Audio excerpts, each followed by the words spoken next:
This video is sponsored by Squarespace. Stick around until the very end to hear more.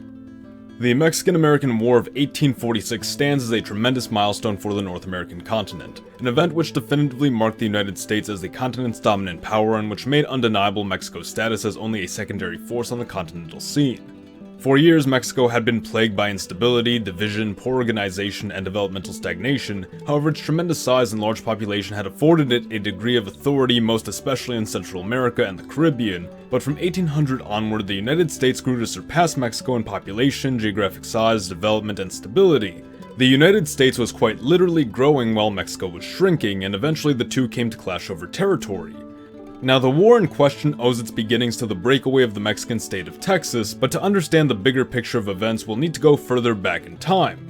Mexico, upon gaining independence from Spain, briefly existed as a centralized empire before reorganizing itself into a decentralized federation. The states and territories which made up Mexico varied dramatically in geography, economics, and culture, all issues which the United States also faced, albeit to a lesser extent. As you might imagine, these differences led to calls for autonomy, which were delivered by the federal constitution. However, this autonomy and lack of interdependence ultimately made national cooperation impossible, as each state focused primarily on itself, often to the detriment of the federation, the only exceptions being small or highly dependent states which relied on the central government.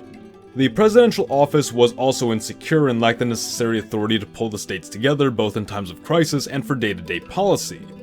After over a decade of failed governance, the Federation had reorganized itself into a centralized unitary state, which sought to put the welfare of the Union foremost at the expense of state autonomy, by giving the president the authority to appoint state governors rather than have them be directly elected as was previously the case. The new state enforced merit-based voting laws which demanded literacy and stable incomes as prerequisites to voting power, dialing back the democratization of years prior, and above all, the new government gave the president supreme authority to pass emergency legislation whenever necessary, without the need for legislative or judicial consent.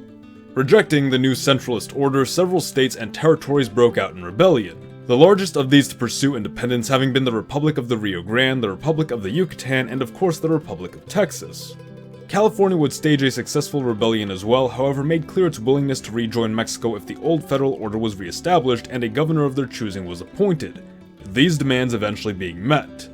The Rio Grande would be neutralized and reintegrated, as would Zacatecas, Sonora, and New Mexico. However, Tabasco, the Yucatan, and Texas remained rebellious. The Texans, whose population had largely been comprised of US settlers invited to the state by the Mexican government, held no deep loyalties to Mexico, and upon securing their independence following the defeat of Mexico's on-again, off-again president, Antonio Lopez de Santa Anna, sought to integrate themselves as a US state. This caused international controversy, as despite Santa Anna signing a treaty recognizing Texan victory over his troops, he had only promised that he would suggest to the Mexican Congress that Texan independence be recognized, which it wasn't. The Texans, however, recognized their victory for what it was, and existed as a fully sovereign country for a decade before willingly joining the US. Now, not only was Texan independence not fully recognized, but the new state's borders were also very ambiguous. The Texans declaring the Rio Grande as their southern border, while Mexico had historically recognized the Nueces River as the Texan border during its time as a Mexican state, creating a dangerous oversight of disputed territory which existed between the two rivers now that Texas had become a part of the much larger US. The United States began construction of a fort upon the Texan side of the Rio Grande well within the disputed territory, which Mexico, recognizing this as fully their land and the US presence as an invasion, responded to with force, thus beginning the war. Only months later, Mexico's centralist government would be overthrown, restoring the Federation, which would be tasked with completing the war against the US.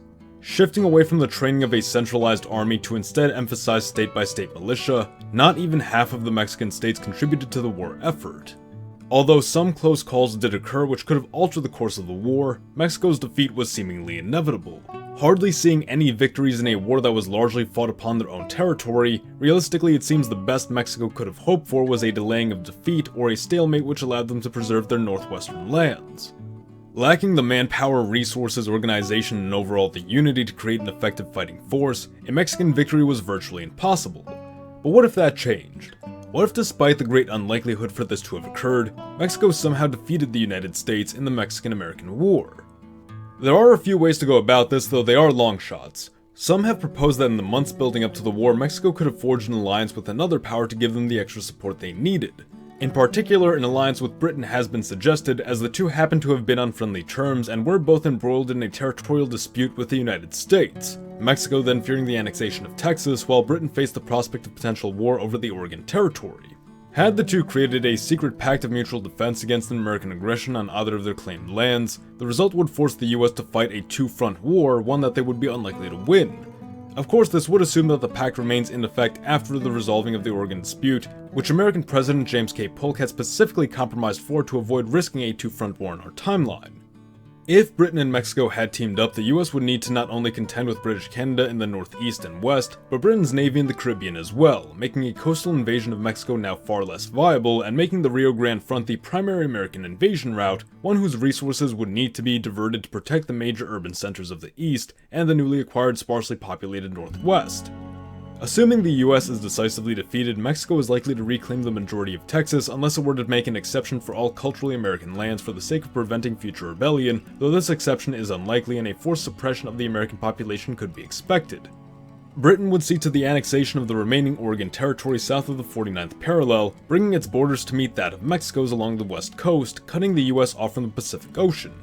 The US, having suffered its first major defeat since the Revolution, would be deeply affected by this loss at the hands of Britain no less. The incumbent Democrat Party would likely lose some prestige on account of the war, and the vision of Manifest Destiny could be expected to fall in popularity as the American population came to recognize that the country was stretching itself thin and should focus on internal improvements before it could even consider further territorial expansion. Thus, a Whig victory in the following election could be expected, something they managed to achieve even in our world, though only on account of a split vote. General Zachary Taylor is unlikely to be the Whig nominee, however, nor would it be Winfield Scott or another military man, as the lost war would certainly harm such a candidate's chances, leaving party leader Henry Clay as the most likely choice. Though he had only run in this election as a protest of Taylor's candidacy, the dire state of the country may drive him to take charge, with loyal supporter and New England Whig Abbott Lawrence being nominated as his vice president. The Whig administration would set about a program of building various national infrastructure projects, enacting protectionist tariffs, and rebuilding the country's military capabilities, investing heavily in West Point Military Academy and his Democratic predecessor James K. Polk's newly established Naval Academy. Clay's policies, which tended to favor the industrial North at the expense of the agrarian South, along with the loss of Texas, may prove sufficient enough to provoke an early Southern secession, which the exhausted Union would be unable to suppress. However, such a secession is likely to only include the more ideologically radical deep southern states, as the central states of Virginia, North Carolina, Tennessee, and Arkansas were more sympathetic to the Whigs than the later Republicans, and only moved to secede following Lincoln's decision to reintegrate the seceded states by force, something the government may not even be able to do in this timeline. Alternatively, if we pursue a timeline without foreign intervention, Mexico's greatest opportunity for victory on its own would have been in the very first weeks of the war during the siege of Fort Texas and the following Battle of Palo Alto. Had the Mexicans succeeded in securing the disputed Texan land between the two rivers with a much larger invasion force and potentially captured General Zachary Taylor in the process, the main front of the war could be turned on the offensive and begin threatening Texas proper, which the US would then be forced to defend, diverting resources away from a later coastal landing through the Gulf or additional fronts in the far west. These early victories would not be enough to definitively win the war, however. They would only turn things in Mexico's favor, but for the sake of this scenario, we'll just assume that Mexico manages to not only succeed in remaining on the offensive, but performs exceptionally well in a campaign which allows them to reoccupy Texas, all the while preventing a coastal invasion which could threaten their heartland. As with the previous scenario, Mexico is likely to re-annex the whole of Texas, while the loss drives the US to focus internally. Beyond the mere acquisition of territory, this victory is sure to have a tremendous effect upon national pride, and in turn upon national cohesion. In one war, Mexico not only subdued its most rebellious state, but defeated the much more powerful United States in what could have been an invasion and conquest of their lands. The Mexican government would gain legitimacy across the country, further discouraging any future rebellions or attempted coups. Because the Federalists had replaced the Centralists during the early days of the war, it would be this faction that would come to define Mexico's following decades. However, much like the pro-decentralization Democratic Republicans of the US had in the aftermath of the 1812 war, so might the Mexican Federalists eventually come to favor more centralist policies as necessary to long-term survival. A larger standing army would likely be raised, regional governors may see some of their authority redirected into the central government, and certain states based upon their population size or level of development may lose their statehood status and be relegated to mere territories under direct central government control.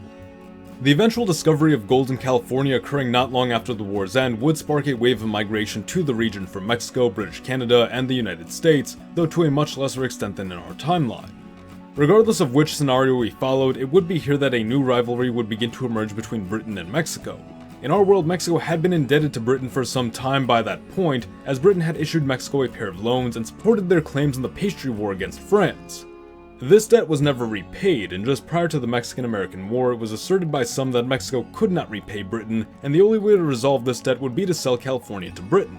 Of course, that never happened, but in a world where Britain once again aids Mexico and advances further down the west coast, the prospect of purchasing California becomes all the more appealing. The gold rush would complicate this, however, as Mexico would be far less likely to part with a resource-rich territory with valuable port access to the Pacific and great potential for settlement.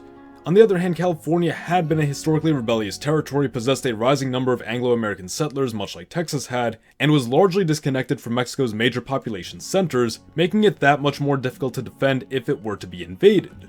If Mexico feared a repeat of Texan independence with California and decided to focus upon the territories it already held and needed to develop, then the sale of California would prove an excellent choice, as it would resolve the country's debt and secure Britain as a valuable ally who could establish coastal cities in California useful to Mexican citizens as well.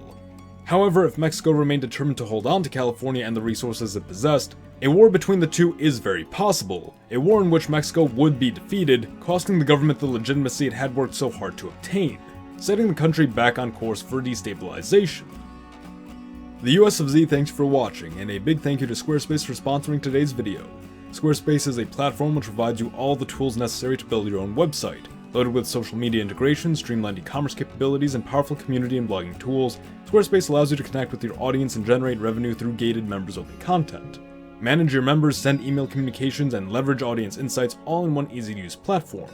Go to squarespace.com for a free trial, and when you're ready to launch, go to squarespace.com/MonsierZ to save 10% off your first purchase of a website or domain. Link will be in the description. Support your Legion by liking the video, or join our ranks by subscribing for more. Mr. Z,